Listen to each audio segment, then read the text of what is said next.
Back into the rhythm of team top prospect lists. We got the San Francisco Giants here on the call up. Arm Layton, Jack McMullen.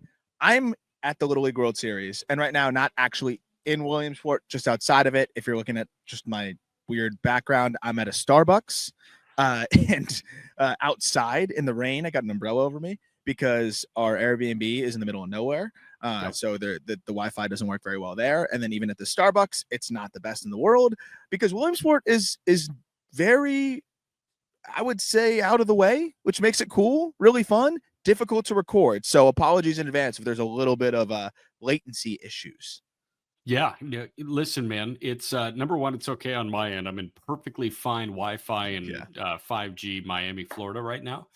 I think that's part of the allure of Williamsport, right? It's kind of same deal as Cooperstown. It's that sleepy middle of nowhere town that happens to be the baseball epicenter for a couple of weeks. Cooperstown is like the end goal for everybody. And then Williamsport, you've got, this being the place for baseball over 2 weeks. And that's so exciting that you guys are there, man. It's been really cool. It is baseball in its purest form. And that's been fun to experience. But man, you realize how much you rely on fast internet. Especially when you're doing what we're doing. But good thing is San Francisco Giants top prospect write-ups, all that good stuff was done. So we just need to talk about them. And it's been done for a little bit. So I know people have been waiting for it. I understand that this is not one of the best systems that you got in Major League Baseball, but it's definitely gotten better. And with some moves that they made, I think strengthened a bit.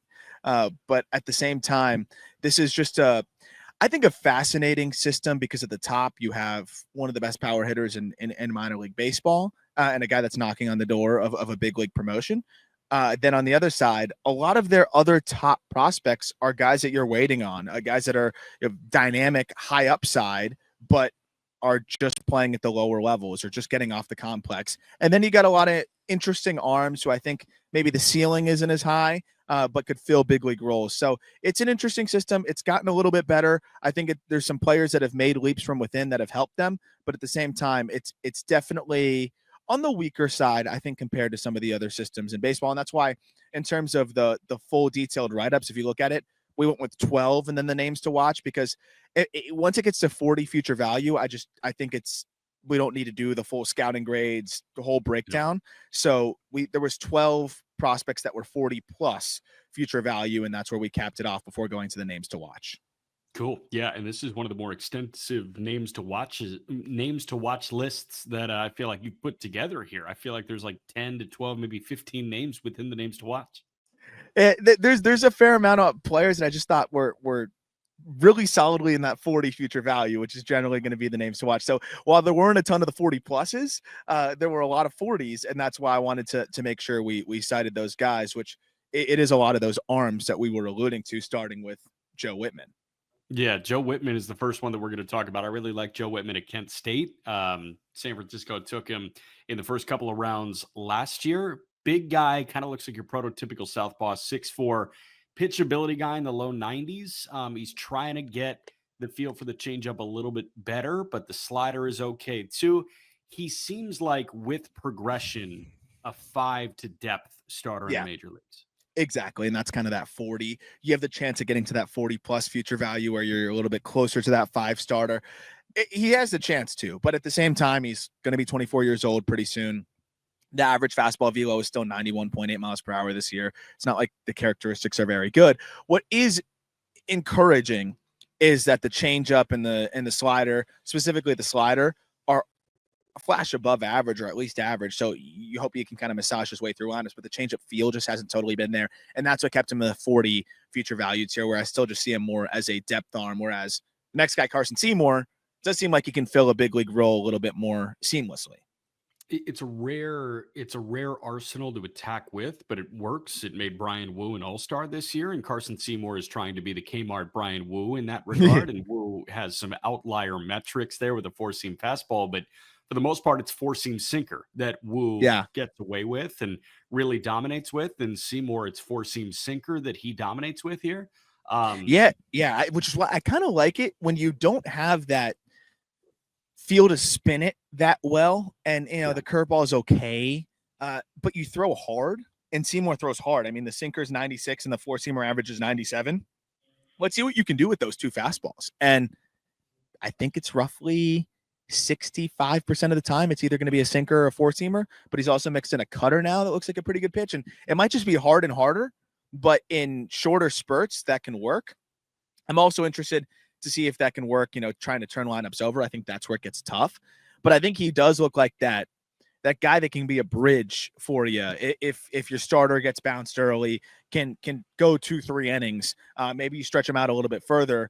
I think we saw him start in AAA, but I think to have success at the big league level, it's a guy that probably you put through the lineup once, but is definitely better than a single inning relief type of role, because I don't know if that's exactly what the arsenal fits. And as we've seen him in the big leagues, it's been a lot of 2-3 inning appearances, and he's actually been decent in them. So it's a unique hybrid type of role that I think he can fill.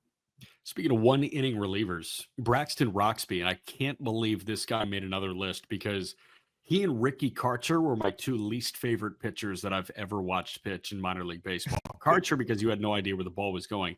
Roxby, because you really didn't have any idea where the ball was going. And he also took, honest to God, 60 seconds in between pitches. Can't anymore. You can't anymore. It was the slowest half inning I would ever watch, and I saw him all the time with Dayton in 2021. But this guy, it seems like the walks are in check. Pitch clock will make him more likable, and the slider's always been really good. I mean, Kyle Bodie loved it when he was a Reds farmhand. Yeah, and it's like that cutter now that he has added, which I think he really needed, because he was kind of a one-trick pony with the slider, and you can't just rip sliders only. It's going to be a little bit more difficult to succeed that way. Now adding this bridge cutter, the slider's about 82. The bridge cutter's at like 85 to 87, and he's throwing that pitch more than any of his offerings now. Those two alone, you can go cutter slider in relief and have some success. And I think we're seeing him do that. And then he'll mix in the four-seamer enough. It hasn't been a great pitch for him, but it's been better now that he's been able to mask it more.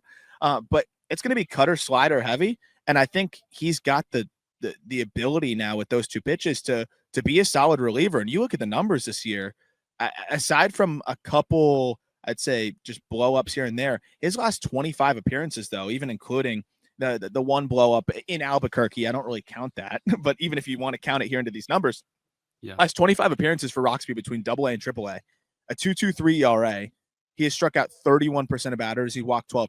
You'd like to see that walk rate get a little bit more in check, but I'm looking at 2 home runs in AA and in the PCL. That is encouraging. A 174 opponent batting average. I think this is a guy that can be a solid 6th inning, maybe 7th inning guy for you with that cutter slider combination. Yep. Next guy, another proximity big leaguer that did make his debut last year, Trevor McDonald. He has been an innings eater with Sacramento this year. It's an interesting arsenal, the sinker curveball combination. That's not one you see a lot because they really don't fit within the same tunnel. Like typically you see sinker and slider work together, but the curveball pops a little bit. Obviously, the gold standard of that is Framber Valdez. He has the best sinker in Major League Baseball and one of the best curveballs in Major League Baseball. But McDonald, it seems like this guy, if he's really successful, it's contact on the ground, leadoff single turns into a double play, feels like a 6 starter. Yeah, it's another depth arm, and they've got a fair amount of those. I found myself squinting a little bit more to try to see how he could get enough weak contacts and miss enough bats to be that consistent 5 starter. I think it's going to be hard.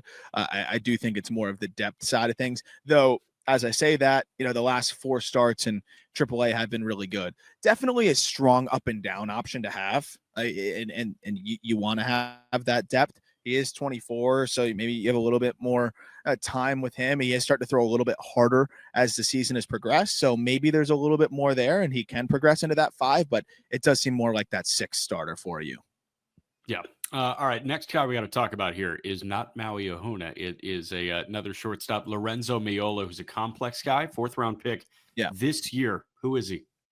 I like him because the glove is so good. And, whenever that we always talk about the barrier, the offensive barrier required to be a potential big league regular, and how if you're a superb defensive catcher, center fielder, shortstop, that offensive barrier becomes so much lower. And you can have a lot more confidence in and maybe his ability to attain that or push through that barrier. Now, this is a kid from Stetson. And so I think it was a little bit more under the radar, though Stetson has had plenty of big league success, usually it's on the mound, or I would say the shortstop that ended up, going to the mound in Jacob deGrom. But I think there's some interesting components to him. The big question was how much is going to be there offensively, and I think that's a fair question. But if you can see a path to him even being close to a 85, 90 WRC plus guy, that's clearly a 40 future value player here with the defensive ability that he has. And I see some ingredients to be a solid bat. So I like in terms of just being close within arm's reach of league average if it works out. So that's the part that makes me encouraged and interested in him. And he's flashed a little bit more pop, I think, than he gets credit for. So if he can just be close to a league average hitter, I think the glove is really going to carry him there. So I'm interested to see how he makes the leap from mid-major baseball to professional. But I think he's definitely earned himself plenty of time and runway with the glove that he has. Cam Maldonado, another guy, 2025 draftee, 7th round pick out of Northeastern, so shared an outfield with Mike Sirota last year.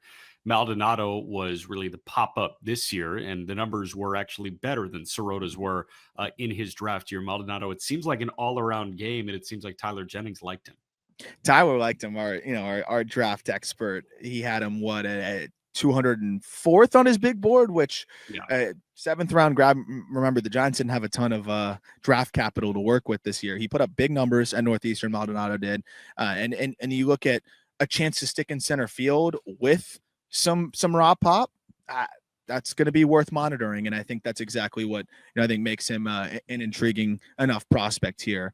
But another guy that you want to see how he's going to make that leap. I don't think everybody's going to make the leap the way Sirota did from Northeastern to full season ball. But at least it gives you a little bit of confidence that they're playing good enough competition where they can make that leap. Does anybody break your brain more in the minor leagues than Walker Martin? I don't know, man. He's up there because as an amateur, Spencer Jones 1, Walker Martin 2.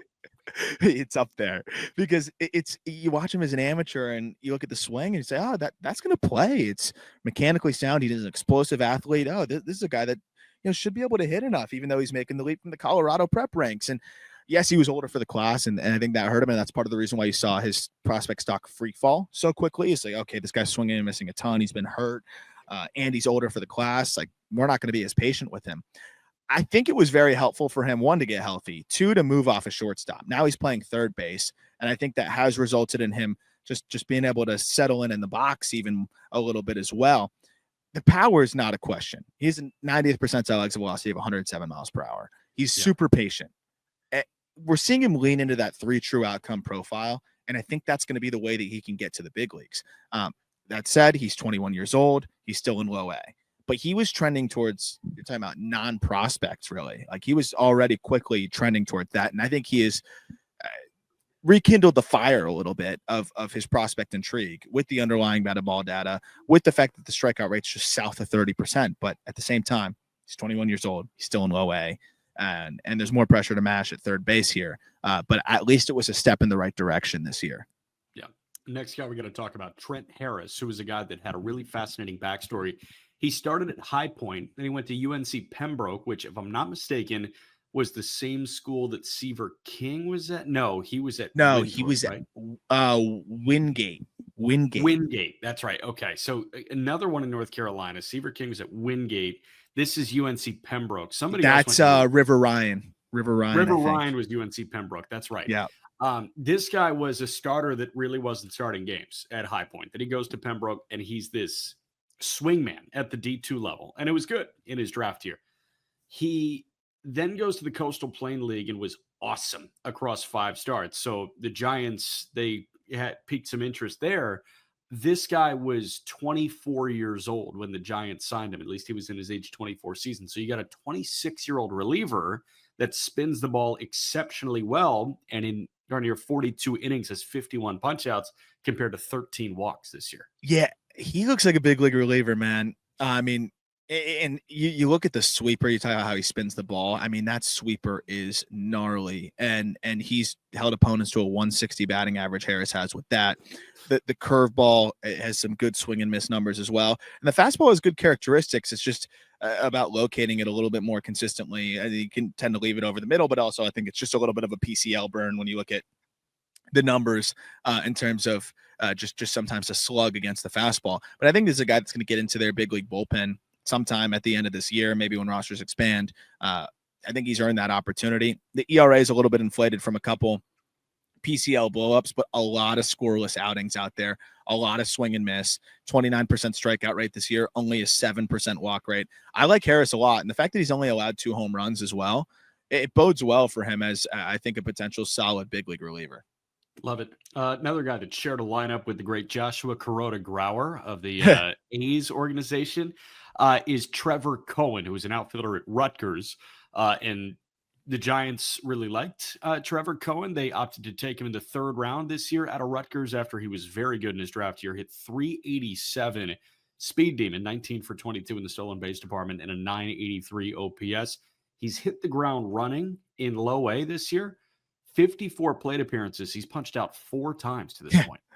I was going to say he's Grauer coded as well, where, I mean, if you include even the pro debut, it's a 92% in zone contact rate. He's walked 41 times and struck out just 20 times. If you include the college season and the pro debut so far, he's patient. As you mentioned, he can move, and it's great bat to ball. It's a high floor player here that you wonder how much impact there is. He's definitely going to need to get the ball in the air a little bit more from that 59% ground ball rate, but it's a really good starting point here for a guy that you think about in the draft. You probably want high probability big leaguers if you don't have a lot of picks to work with, and it's exactly what they go for here with the guy that hit nearly 400 in this draft year in Cohen.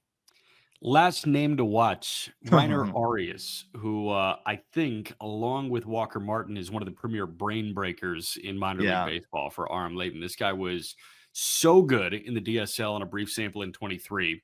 24, he comes around to the complex. He's okay. This year, not great at the complex, repeating, but they decide to get him to low A, and this guy has started his low A career 1 for 25 with 9 punch-outs. Yeah, and then they sent him back to the complex. And then now I don't know I don't really know what's going on. So it's injuries have really derailed him because he had that DSL momentum. I loved the combination of hit and power that you could dream on there. He's a pretty good athlete. This guy's still 19, by the way. He doesn't turn 20 until I think a month into next season.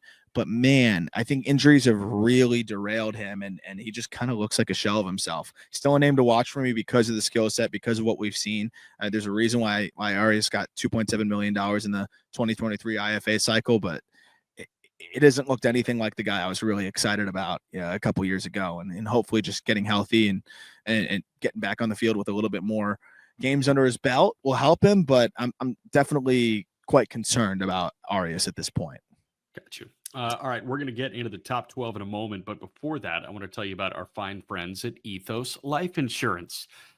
Listen, I am in the slog, right? It's just every single day. It's the dog days of summer. It's August 20th, and then there are other moments where, like, I'm sitting in the booth and I get a call, and my fiance is planning for our wedding, and I'm thinking, okay, you know what? The dog days make me feel like this. I'm about to have a wife on the books here.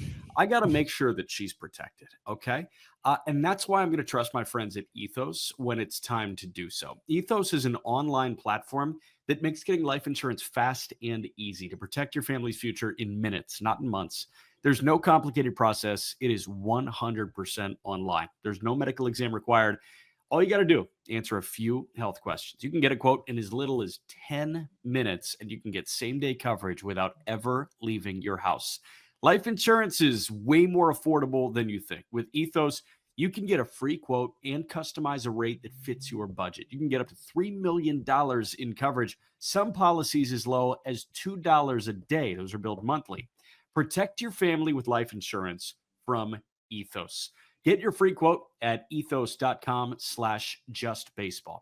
That's ethos, ethos.com/justbaseball. Let's get back into the top 12 now, because that's what we did. We did 12 instead of 15 with this giant system. But 12 is a fun arm. Gerelmi Maldonado. I think it's Gerelmi. Gerelmi Maldonado. I was thinking Gerelmi, but I like Gerelmi a lot more. Gerelmi. I'm always, when in doubt, the G's and H, baby. Perfect. I really like the stuff. It's probably a reliever here. they signed him for about $145,000 in 2021, and he really saw his stuff tick up in 2023. And then, as so often happens when your stuff ticks up, Tommy John surgery followed. Then that wiped out 2024, and we didn't really get to see him until a little bit after the start of the 2025 season. He's thrown harder than ever. And I think because of that, the Giants are like, okay, he's throwing even harder now coming back. Like, let's manage the workload a little bit. And they have, but he's sitting 98 miles per hour with his fastball. Like, he's averaging 98. And that is obviously exciting. Then you have this slider at 84 off of it that looks like a potential wipeout pitch. So those two offerings, I think, are going to make him a potential solid big league reliever. The fastball has some heaviness and run to it that I think is going to allow him to get a lot of ground balls, 58% ground ball rate, but 16% walk rate. I'm going to give him a little bit of patience here because he's coming off a TJ and he's throwing the ball as hard as ever.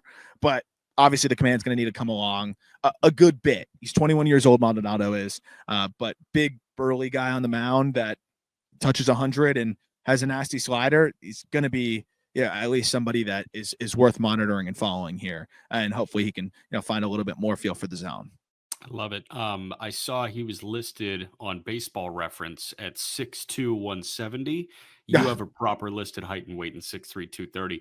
Even in 23, the videos that I saw, like, that is big man throwing the ball very, very hard.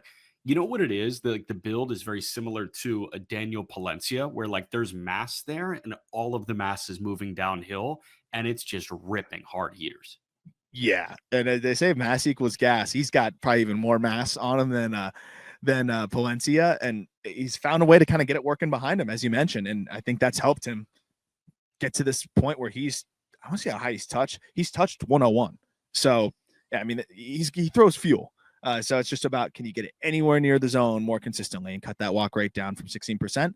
Getting a lot of early contact, I think, will help him do that too. Yep. Number 11's an arm I actually started to like a lot more the more I dug into. And it's Jacob Bresnahan. He was a 13th round pick in 2022. Kind of pitchability lefty that has some really good characteristics to his fastball. And the more I watched Bresnahan, the more exciting I think he could potentially be. Now, he's 20 years old, and you have that kind of soft tossing profile, but he's thrown a little bit harder this year. Fastball's average 92.5, which as a lefty, 92.5 with plus carry, then working off of that is a slider that looks like it can be above average and a splitter that looks like it's above average. You get a chance here for a back-end starter's 3-pitch mix. The funny thing is the pitchability hasn't totally been there. He's been walking batters at about a 12% clip. But what I like is high carry fastball guy who only has a 35% ground ball rate, yet only 2 home runs this year. They've been a little bit, I think, cautious with him in terms of the assignments. Still just at low A, but the numbers are fantastic. He's starting to stretch out closer to 80 pitches in most of his outings. And if the command can come along a little bit further, I see him pushing to that 45 future value, and you're looking at a guy that could be a decent 5-starter.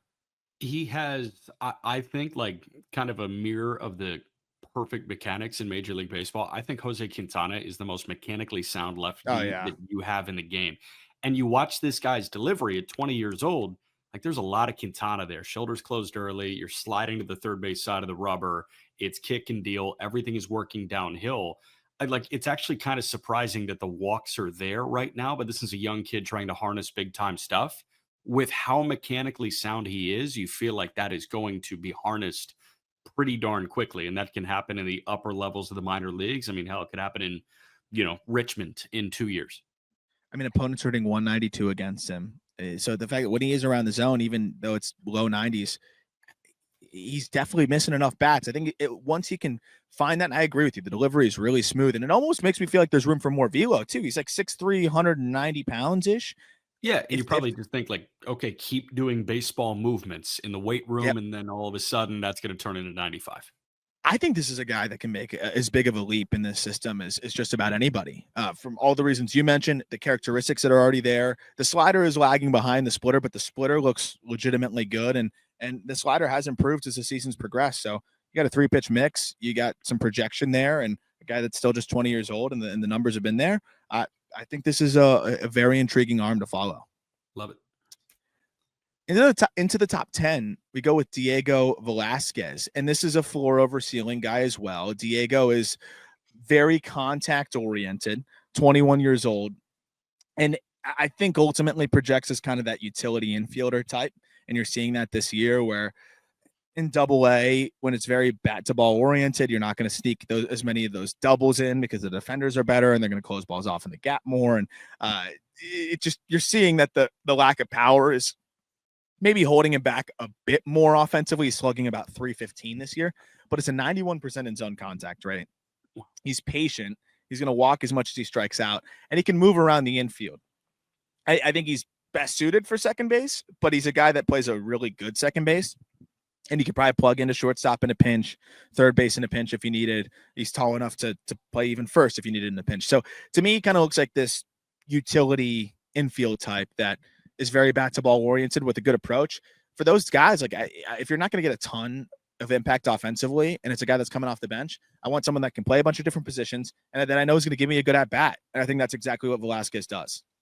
Yeah, I'm just curious why the homer total is like dissipated as much as it has. Like 8 homers as a 19-year-old in low A is really encouraging, but obviously that could just be a byproduct of environment in San Jose, and the ball might fly a little bit more. I mean, he split the year between Eugene and Richmond last year, 113 games and 4 homers. This year, 105 games and 2 homers. But based on what you just laid out, it seems like this guy can be one of those, semi-valuable pieces that's ripping a 710 minor league OPS. Yeah, exactly. And switch hitter too. I mean, that part definitely helps his case. But yeah, I think it was very environment dependent, because I'm looking at the EVs. They're not much different. If anything, he's hitting the ball a little bit harder now. So I think he's just getting away with more and sneaking a few more out in the environment. But yeah, it's not the sexiest player in the world, but I think a good chance of filling a big league role there. Cool. Number 9 is a guy that I'm still going to believe in until really he can't throw the baseball, because Reggie Crawford, man, you've seen him physically. There's not a lot of players built like him. No. 6'4", 240 pounds. He was drafted kind of as a potential two-way experiment. They decided to stop the hitting thing. I talked about that when we were on the Arizona Fall League. I'm like, this guy should just pitch. And on the mound, I mean, he has touched triple digits, but has dealt with injuries, Tommy John surgery, and then he had a shoulder surgery, and that's really concerning. And we haven't seen him throw since June of last year. But I love the makeup. He's an awesome dude. You can't teach the physicality and athleticism that he has. And if there's anyone that can overcome all this stuff, it's Reggie Crawford.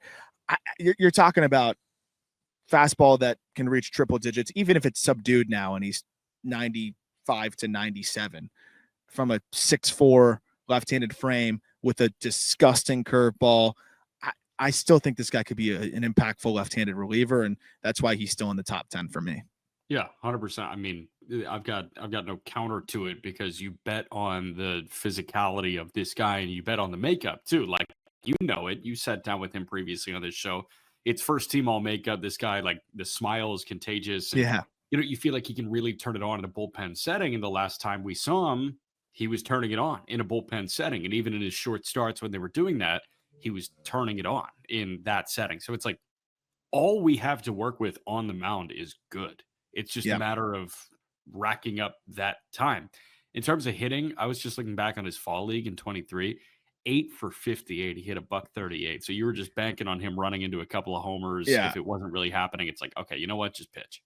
When he did connect, it was was crazy power, but it was a matter of, okay, let's focus on the pitching now. And his 15 appearances before he went down in 2024, he was striking out 37% of batters. So you hope he can be around the zone enough when he comes back.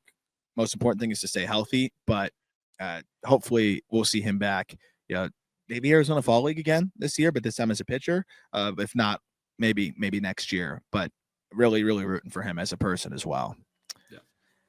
Number 8 is Carlos Gutierrez. And this is a player I didn't have a ton on before. And as I did the dive, was really interesting to just see more of, because you start to look at the skill set, not a ton of power, no doubt about that, but he can definitely fill a big league role because of the way that his tools kind of work across the board. It's good bat to ball.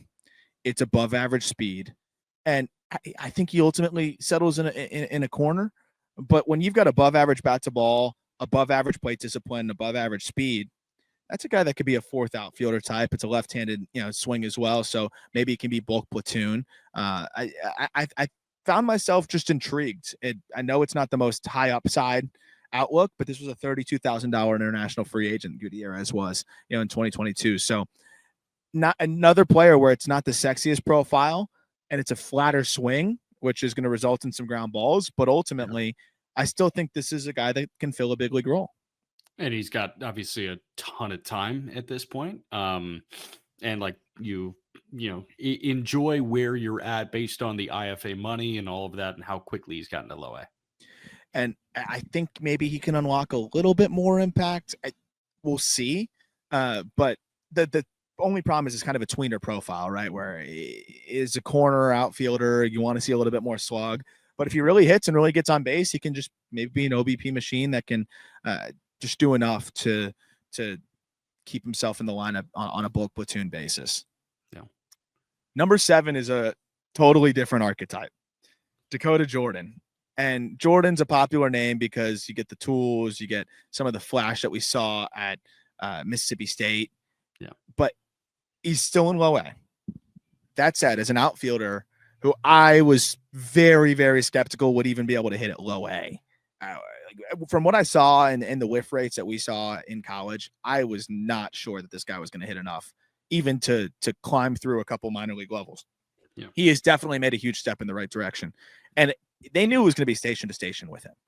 And they went with the upside when they took him.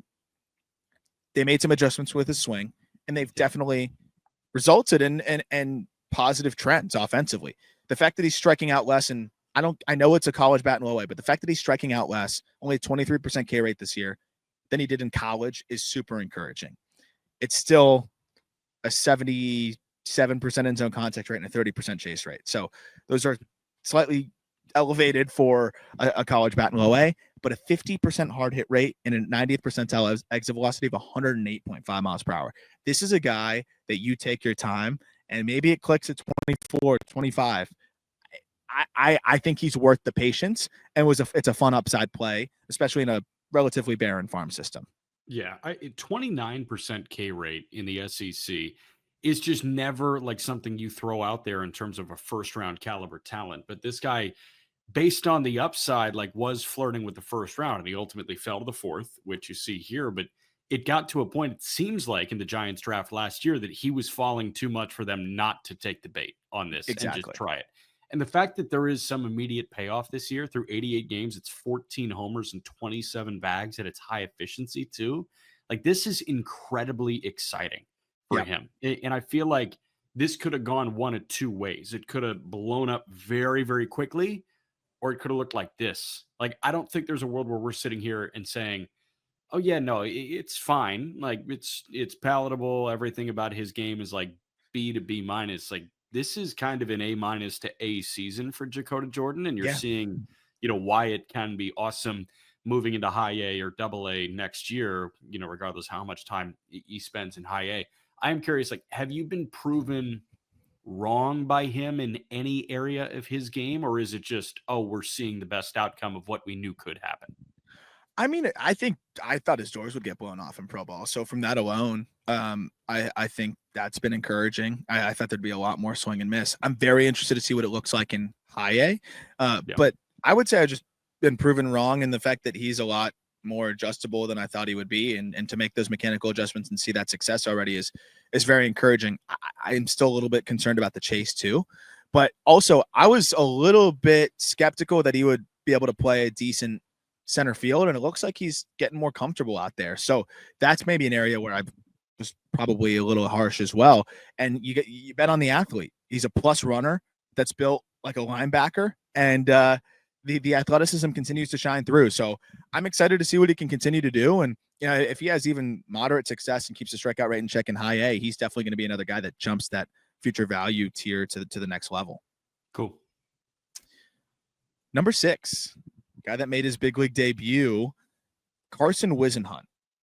Now, Whisenhunt's a tough one because he does kind of project as another depth arm, but when you have one of the best pitches in minor league baseball, you have a better chance of potentially being able to kind of nestle your way into being a 5-starter or maybe even a 4-starter. The problem is it's very much still all about the changeup with Whisenhunt. And we talked about it. It's like, how else does he get hitters out other than the changeup right now? And I don't really know what the answer is. The changeup is elite, and that's 70 pitch easy. But the fastball, opponents have an OPS over 1,000 against. The slider, opponents are hitting 340 against with an OPS of nearly 900. And the curveball is probably his best mix-in pitch at this point, but he barely throws it, and I think that's the only reason why it doesn't have better numbers against. So it's like, how does this guy get people out other than the changeup? At 92 miles per hour, Whisenhunt doesn't really feel like a reliever either. So I just struggle to figure out what the role is other than maybe, unfortunately, a depth arm just with a little bit more potential because he throws such a good changeup. Yeah. It is one trick pony-ish, and it felt like they were calling him up to be a one trick pony, which is unfortunate. And it's unfortunate that we've seen this large of a sample in AAA, and we're not really seeing anything else kind of develop with that changeup. Yeah. Yeah, and the velo has fluctuated a lot as he's dealt with injuries. Get a little bit of elbow, a little bit of shoulder, and I think that's a problem too. If he's 94, 95, you can mask that fastball a little bit more.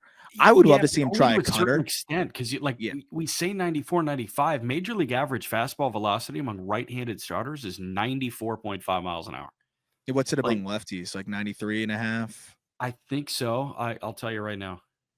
But like, that's the tough part. So I would love to see him mix in a cutter and just kind of get like a weak contact cutter, be a lefty that can just kind of tie up righties with it. And then the changeup creates kind of a nice separator where you have it working in two different directions there, and could be this tunneling opportunity there for him. But I just think right now with the arsenal as constructed, it's just very one trick pony-ish, and it's going to be hard to have success that way.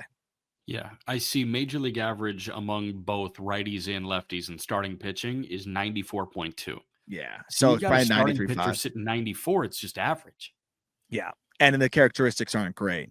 But even if he could just get back up, because he's had stretches where he was closer to 94, 95, and he was a lot more effective that way. And 92, it also, the separation from the changeup isn't there as much.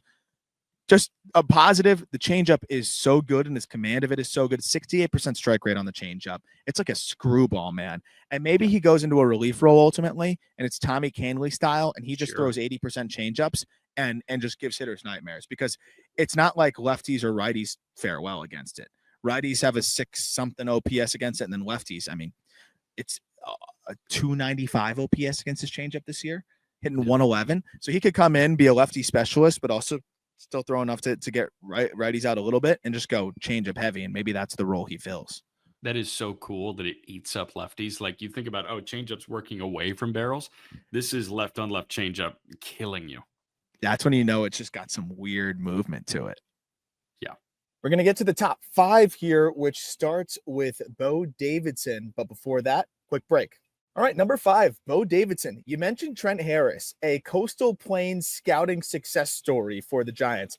The Giants, they might be the kings of the Coastal Plains League, because they found Bo Davidson there as well. And you and I got a quick peek at him in the Arizona Fall League, and that was kind of amidst the breakout of Davidson. And now we've seen him just refine his game more and more. He's in AA now, so we'll update that since this was published. But this is a guy that really came out of nowhere. It took a year off of baseball. We've talked about him a little bit on the show. Comes back and just destroyed his way through the JUCO ranks, stands out in the Coastal Plains League, stands out in rookie ball, and all of a sudden they send him to the AFL. He starts to do more and more and more, makes some adjustments to his swing because you couldn't teach the twitch that Davidson has. I mean, it's crazy bat speed, and they find a way to kind of refine his movements a little bit more. And all of a sudden, this is a guy that was succeeding in high A and is still getting acclimated to AA, but I don't think he's getting blown up there by any means. All of a sudden, this looks like a guy that could be an above average regular in the outfield. And if he can stick in center, even more exciting. And it looks like he may have a chance to do that. But even if he's in a corner, he's got the power to handle it. So his batting practice was stunning. Like, there have been very few guys that have taken a batting practice session. I'm like, I got to figure out what this kid's name is. And it was Bo Davidson. Like, that's the main one that jumps out to me. I didn't know Josue Bresnahan was as big as he actually was. So I saw him taking batting practice. I was like, holy hell, who is this guy? But typically, you know who you're supposed to look out for in BP. Bo Davidson was somebody that I wasn't looking out for that all of a sudden happened to be first team all batting practice. But the fact that it's translating is really cool.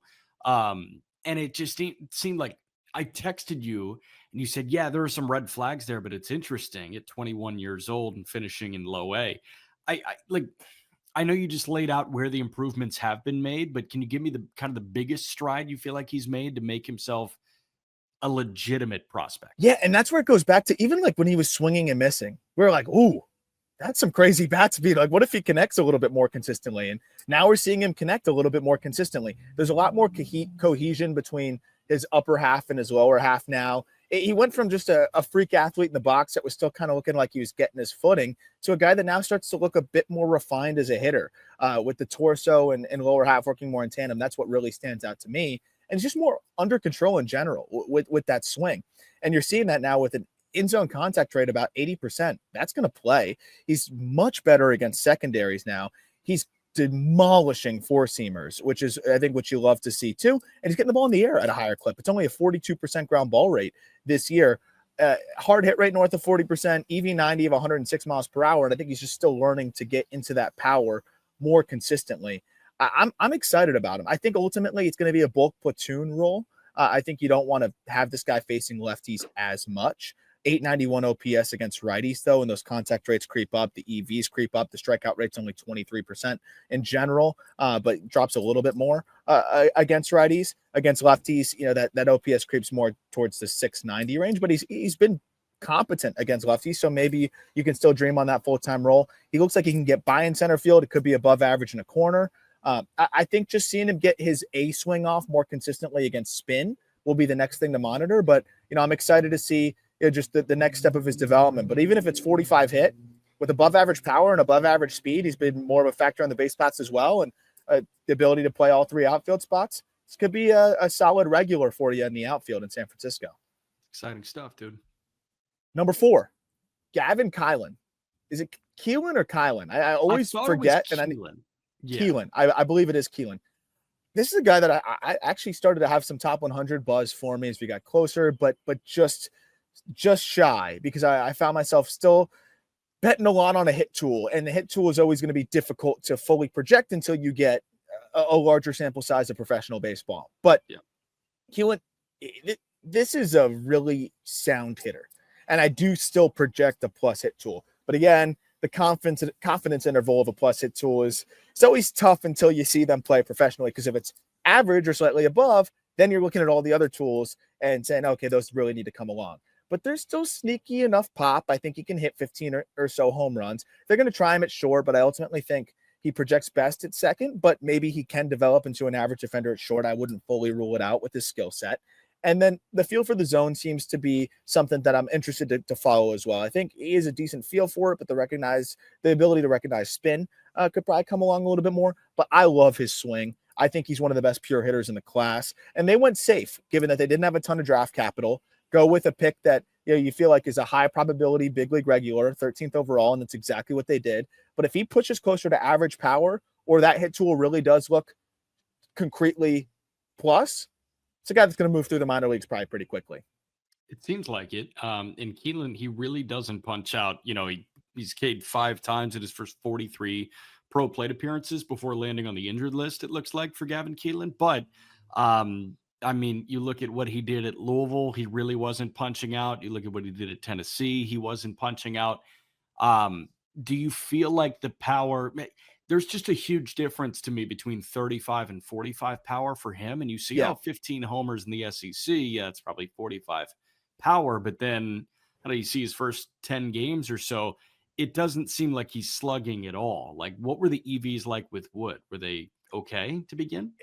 Yeah, that was a big reason why I was a little hesitant. Is the EVs with Wood, I was a little bit concerned. Just what is that going to look like? And in a very small sample, they definitely were down a couple ticks. So if that's the case, you know, he hits the ball at optimal angles, and that's great. But it's going to need to be the outslug, the EVs profile, unless he adds a little bit more strength. And he's a left-handed hitter. I got to update that on the screen for those that are watching. But yeah, the EVs were a little bit down. Maybe he was hurt and banged up and dealing with that, but also that was part of the reason why I put 35 to 45 is because if he can regain the metal EVs and be where he was at, which with metal, it was, I think an EV 90 of about 103. That's still not jumping off the page, but when you have a 35% ground ball rate and the ability to backspin baseballs, you can maybe dream on the 15 or so home runs where you have the plus bat to ball. The big spot for me too is the plate discipline, because if that continues to come along, then you can look at the hit and walk, and then with 15 homers, that's a good, above average regular at second base. But to your point, we've seen maybe that impact may degrade a little bit with Wood, and that's where it's going to be tough to kind of see how much he can eventually slug, but hopefully he can add a little bit more bat speed in this first pro off season as well. Into the top 3 now. You might have seen a little bit of a background change. Told you it's going to be a little bit difficult with the technology, so we had to shift things around and give it a second go here. But we're into I think the very distinct top of this system, where when you get to the 2 lower level guys, and then of course Bryce Eldridge, it gets really fun here. Not a slight on Bo Davidson, he's exciting, but I think it just gets to another notch here, and you see the 50 future value, and it starts with Jhonny Level. Jhonny Level, switch hitter, another exciting IFA signing by these Giants. It was just about $1 million in 2023. You got a switch hitter who has the potential for average hit, average power. Even if he doesn't stick it short, which I think he has a shot to, he could be a really good defender at potentially second or third base. And then you have the above average speed. But they seem to like those switch hitting middle infield types in the IFA.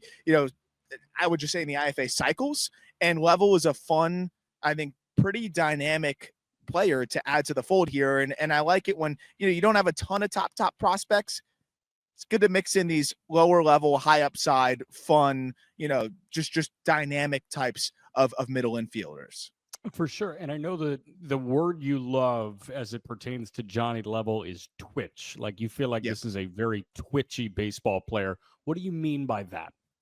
It's the explosion, and especially from the right side. With the right side, because he's listed at 5'10" for us here. I think that might be generous. I'm kind of just going off of what they give us. It might be closer to 5'9", 5'8", but he really packs a punch for his size, and especially from the right side, where you just see that rotational explosion. It's quick burst. It's just this even in the field too, where you that quick twitch in terms of the way that he moves. Everything is just short, explosive movements. And I think that allows him to kind of outpunch his frame, whether he's hitting or you watch him kind of move in the field a little bit. 90th percentile exit velocity of 105 miles per hour from the right side. From the left side, it's a little bit lower at 103, but the field of hit stands out a little bit more there as well. So you have the maybe potential for a little bit above average power. He's starting to tap closer to that 40 present power as well. You have 10 homers already through 74 games, and they bumped him up to low A, where he has started to settle in pretty nicely here. As we're recording this, coming off of a 3-hit game, he's not punching out a ton. It seems like it's starting to all come together here, where maybe nothing jumps off of the page, but it's 50s or so across the board for a really well-rounded player. But at 18 years old, maybe that twitch turns into a little bit more impact and explosion, as he matures.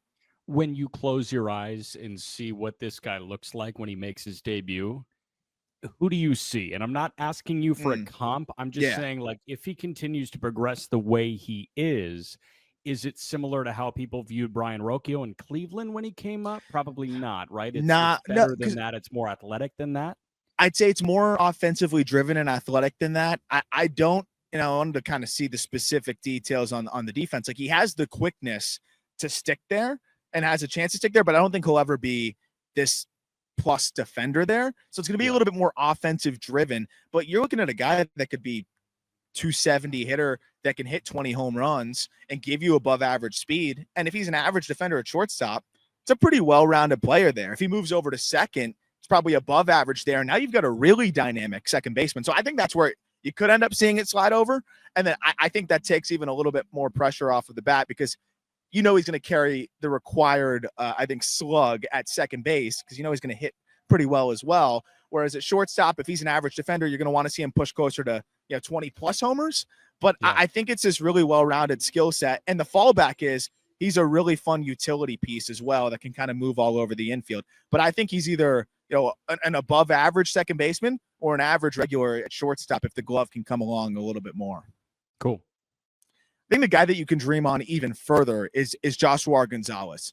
And Gonzalez is kind of all of the things that we talk about with Jhonny Level, but maybe a little bit more to dream on at each spot. Now, the power is an area where I find myself just a little bit, it's so much harder to project power for some of these guys, especially when you're talking about a guy that's still 17 years old. Also, I don't know what his exact measurables are because we don't get the updates, year by year as much with these IFA guys, but it's another switch hitting shortstop that I think has a better chance to stick there and is probably just a better runner in general. I think the hit tool is a little bit ahead as well of maybe where Level was at last year and just has a chance to be better in general as well. But I think when you look at what Josuar de Jesus is already doing, it's funny, Josuar de Jesus Gonzalez, it depends where you look. It goes by both, but Gonzalez here still in the DSL. So we're going to wait to see, just kind of how things translate to the complex, but in the DSL through 52 games,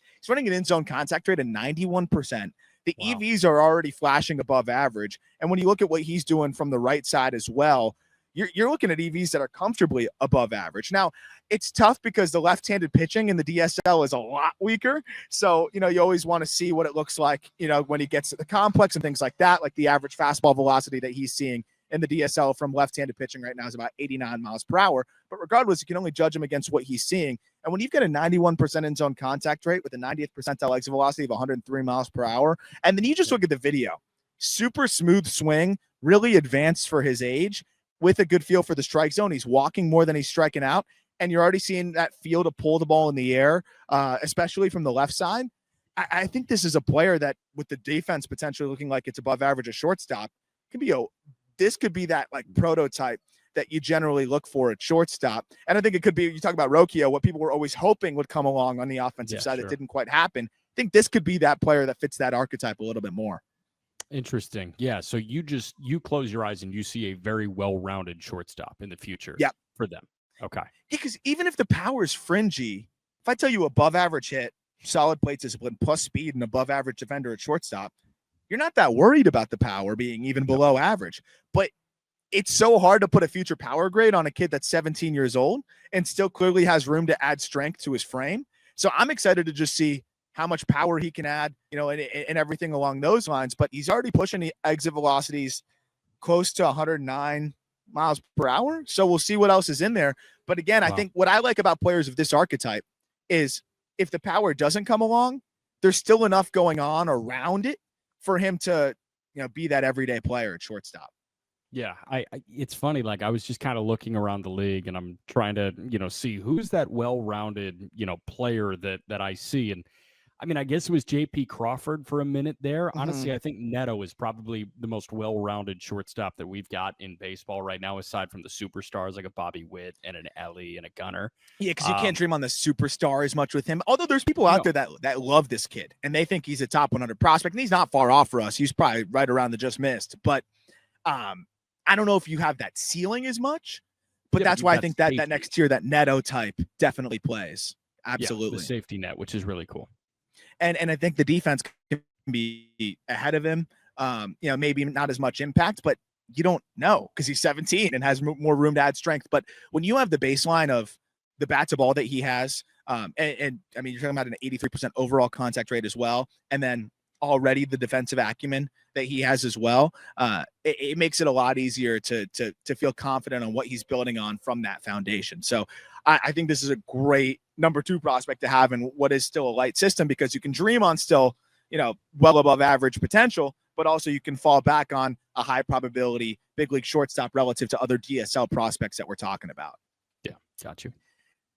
What you got at the top, though, is a sky high ceiling. And you really hope that it all comes together for Bryce Eldridge, who, I mean, you talk about the power, and I should say first base there. You talk about the power here with Eldridge. Like, I mean, this is a guy that he's running an average exit velocity of 94 miles per hour. I mean, it's just stupid stuff. I'm looking right at 94 mile per hour average exit velocity. And when you're 6'7", 220 pounds, it's minimal movement to get into that power as well. And this guy's an absolute monster. Now, the question just becomes, can he cut down on the whiff enough? And right as we thought maybe this guy's too good for AAA, he's come down to earth a little bit and he has struggled. for about a week, and then all of a sudden seems like he's shaken out of it again and had a couple doubles the other night. And it's just, I think it's how it's going to be with him. But at the same time, you forget that he's 20 years old. Like, this guy's still just 20 years old. So, I mean, a hard hit rate of 60% is outrageous. And that's the thing, is even if he's striking out near 30% of the time, the quality of contact and the consistently hard contact that this guy's going to bring to the table is going to allow him to be a monster in the BABIP department, which is shocking that his BABIP's actually lower this year. I think generally speaking, it's going to be consistently high for him.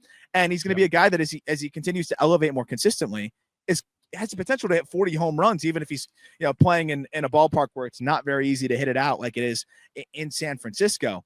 I think he's still just scraping the surface of what he can be. We've been clamoring for an elite left-handed power bat in San Francisco for a very long time. And you can never throw bonds on somebody, but the lefty power department has been incredibly starved in San Francisco since then. And like you would see Brandon Belt get into some here and there. I mean, kayakers look out for the next decade if they do this right with them. Yes. And like when you pair Eldridge and Devers in the same lineup for the foreseeable future, like things get really exciting there. Obviously, you've got the wind blowing in from the Bay. It is a very hard place to hit for left-handed hitters. But if you're strong enough, like that is, relatively speaking, a short porch.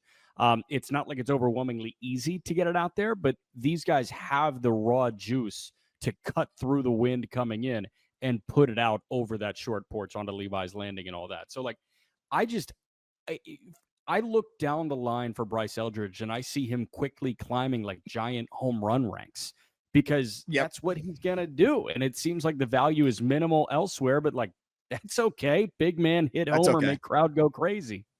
Exactly. And that's what they need. And what I love is you bring up the point where, sometimes maybe the ball is not going to fly out that well to the pull side.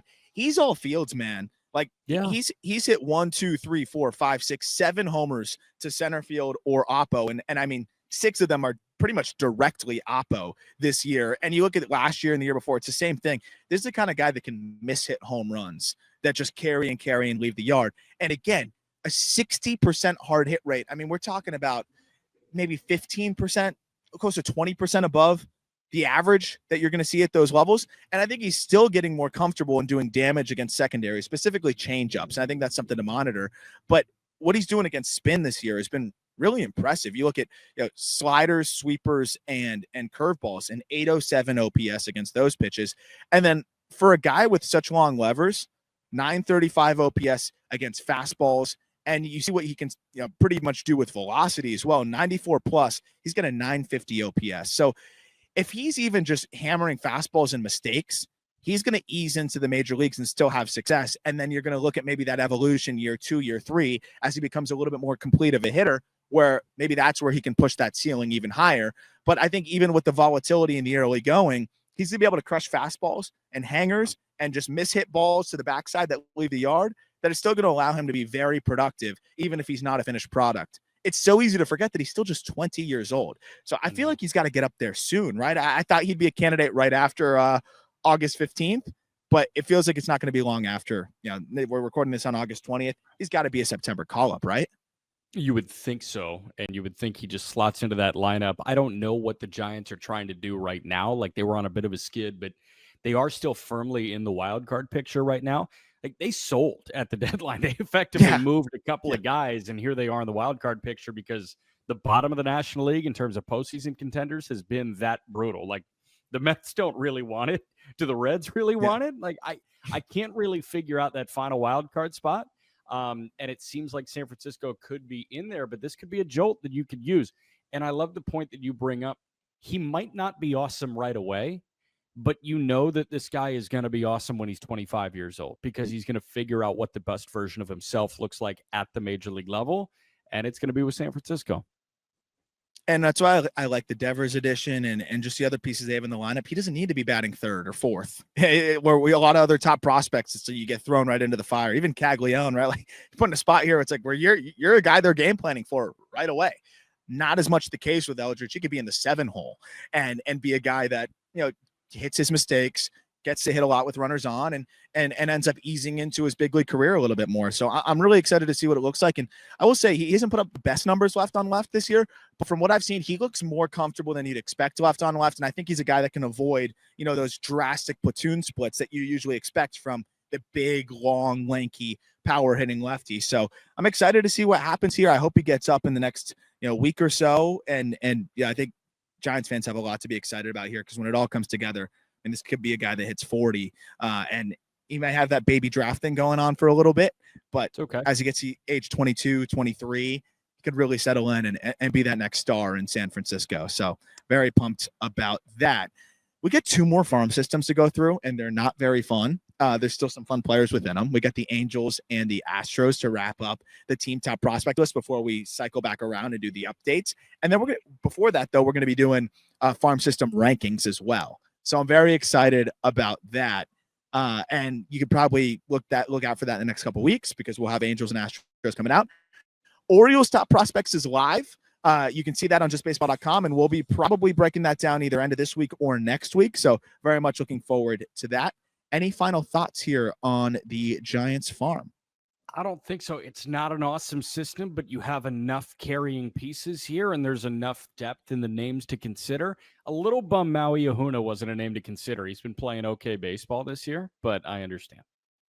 Yeah, and I was, James Tibbs quickly turned around, but it's still it's funny too, because I was like, oh, well, he'll settle into Boston. Nope, that guy's moved around more than I think any pick within a year of being drafted I think we've ever seen. But I think it worked out for them. They've got the big league piece endeavors, and the system is still in a pretty decent spot in terms of where it was relative to the start of the year. So yeah. I still think they've got some pieces from within that are getting stronger. And again, you talk about those lower level guys that can make a leap. It could be exciting. Yeah, Maui Ahuna, unfortunately, doesn't look like a name to watch right now, but you never know. You never know. That'll do it. Look forward to talking prospects with you tomorrow. And hope you have a great rest of your day.